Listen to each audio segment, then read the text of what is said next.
পারে, তোর গায়ে লাগালে তো পাছার মধ্যে দিয়ে ঢুকাম খানকির বাচ্চা। তোমাকে পাইলে তোমার চুমাবো, তোমার পাছার মধ্যে চুমাবো খানকি মাগি। আমি আসতেছি, তুই অ্যাড্রেস বল কুত্তার বাচ্চা, এখন আসবো তুই। ভিডিওটা শুনলেন নিশ্চয়ই। যাই হোক, আমি অনেকক্ষণ ধরে হেসেছি ভিডিওটা প্রথম যখন শুনেছি।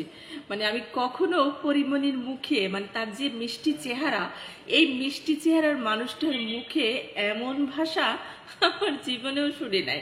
আমি প্রথমে ভেবেছিলাম এটা বোধহয় খুব সময় কোনো একটা শুটিংয়ের বা কোনো একটা সিনেমার একটা অংশ তুলে ধরা হয়েছে। পরবর্তীতে তার গালি দেওয়ার ধরন দেখে আমি এটা বুঝতে পারলাম যে না, এটা আদৌ কোনো সিনেমার অংশ হতেই পারে না। গালিটা কেমন অদ্ভুত না!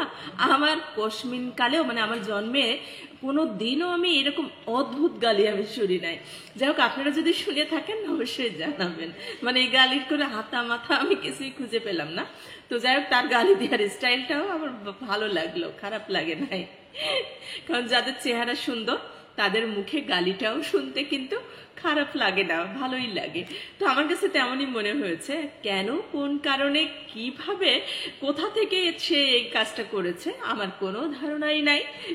কিন্তু এটা বুঝতে পারলাম যে কোনো একজন মহিলা তাকে ফোন করেছে এবং এমন কোনো বিষয় নিয়ে কথা হয়েছে বা তার উপরে এমন কোনো রাগ আছে যে সেই রাগটা সে এমনভাবে মেটালো, যেটা শুনে আমি তো একেবারে হতবাক হয়ে গেছি। একদম, শুধু আমি নই, এখন সারা বিশ্বের মানুষ সেটা শুনছে এবং ভাইরালও হয়ে গেছে।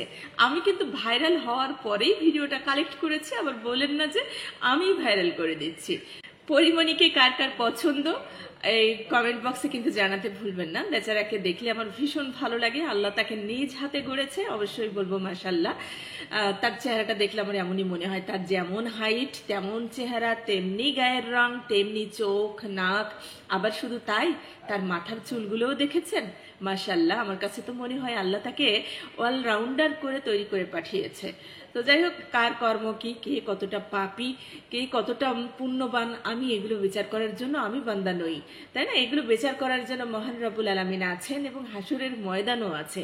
তাই এগুলোর মধ্যে আমি কখনোই ঢুকি না। তবে হ্যাঁ, বান্দা হিসাবে, মানুষ হিসাবে সবসময় সকলের জন্য আমি দোয়া করি আল্লাহ আমাদের প্রত্যেককে ক্ষমা করুক এবং মৃত্যুর আগে একবার হলেও যেন কলমা পড়ার তৌফিক দান করে, মানে খাঁটি মুসলিম হওয়ার তৌফিক দান করে। এটা সবার ভাগ্যে হয় না।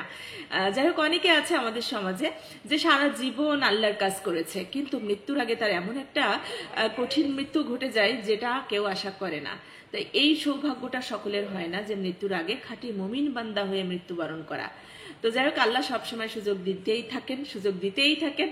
তো সেই সুযোগটা আসুক সকলের জীবনে, এই শুভকামনা নিয়ে আমি আজকের মতো বিদায় নেবো। আর অবশ্যই কিন্তু ভিডিওটা ভালো লাগলে লাইক, কমেন্ট, শেয়ার করতে ভুলবেন না। তো সবার জন্য শুভকামনা আবারও। আসসালামু আলাইকুম।